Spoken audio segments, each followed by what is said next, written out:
am That Bloke What Cooks. I'm not joined tonight by That Kid What Helps, because That Kid What Helps is preferring to sit, eat an apple and watch Minecraft, presented by YouTubers much more successful than his daddy. I'm kind of hoping he's going to help, but he's not looking that interested right now, he's just there. So nice and easy one today. What we're going to do is we're going to make banana bread, a lockdown staple. I'm sure many of you have already done this before.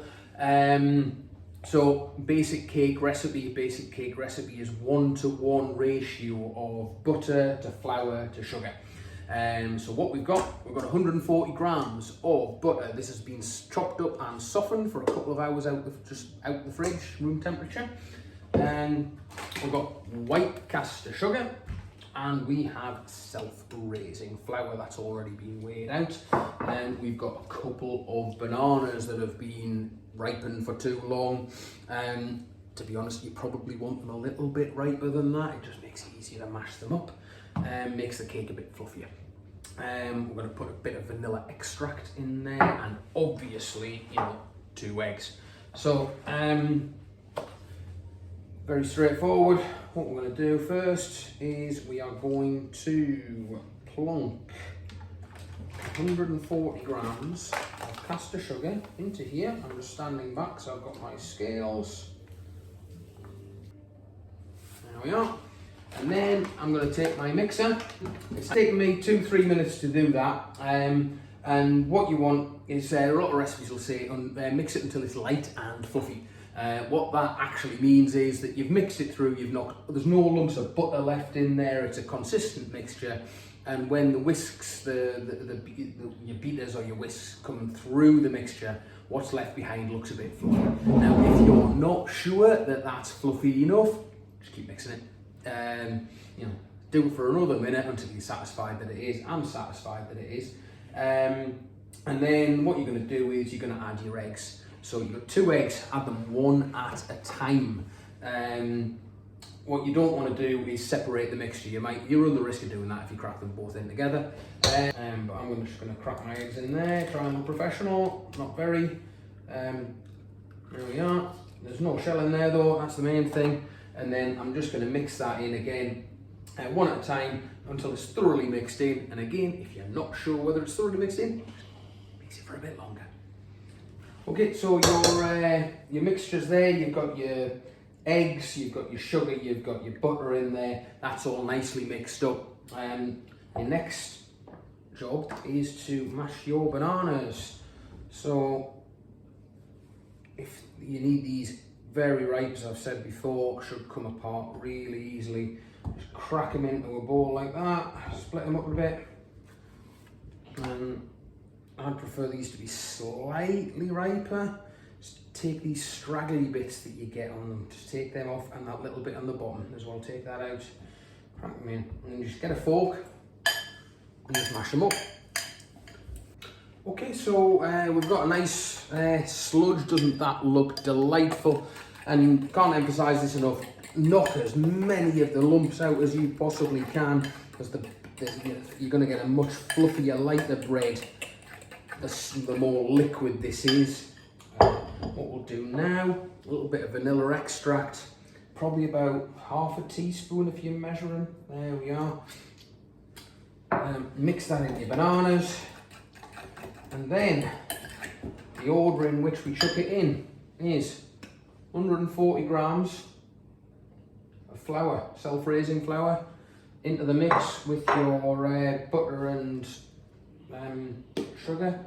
Then we've got a little bit of baking powder, forgot to mention that at the start. Teaspoonful, that's all that's left in my thingy, so yeah, chuck it in. And then chuck in your banana and vanilla goop. All in together like that. There we are. And then don't use the mixer now. What we're going to do now is fold it in. Traditionally you use a wooden spoon, most people now use plastic spatulas, but just move it round like that, just scooping down and then turning over, scooping down and turning over, and just turn the bowl with it as well. Just get yourself a nice little rhythm going there, and just mix it all up.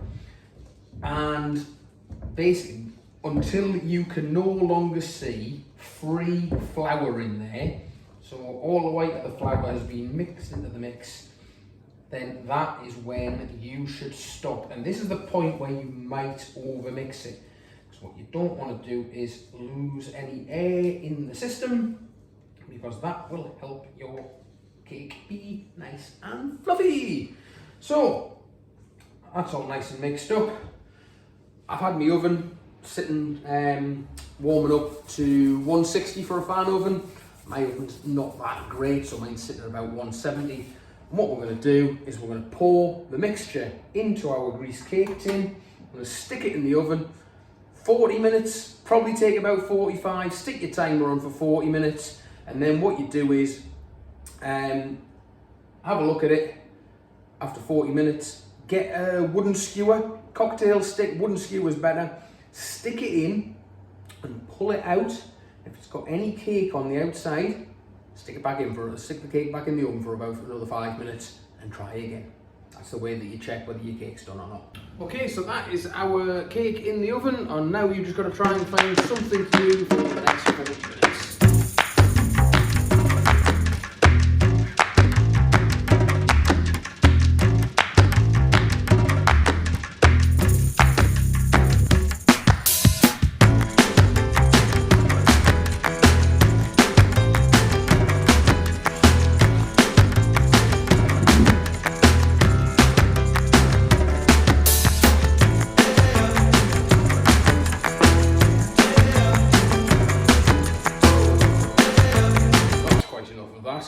Our buzzer's going off now, so it's time to see what kind of a mess we've made.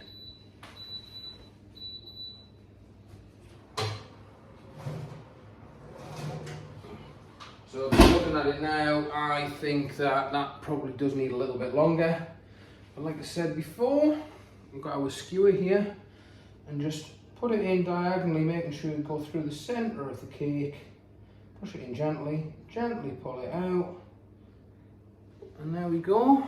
I was wrong. So there is no cake parts on that at all, which tells us that our cake is done. So if you have lined your tin with baking parchment, very simple, just lift it out and place it on a cooling tray immediately. Now, if you've done what I've done, which is not used baking parchment, just greased the tin, don't try and get it out now. It's just the parts of it will stick. Your cake's still warm. It's going to fall apart. You're going to make a mess. You're going to be very disappointed. You might cry. So just put this to one side, leave it for at least half an hour.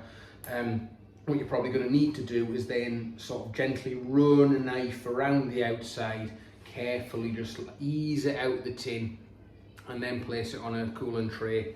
Just let it cool down, and you'll be able to eat that in about an hour.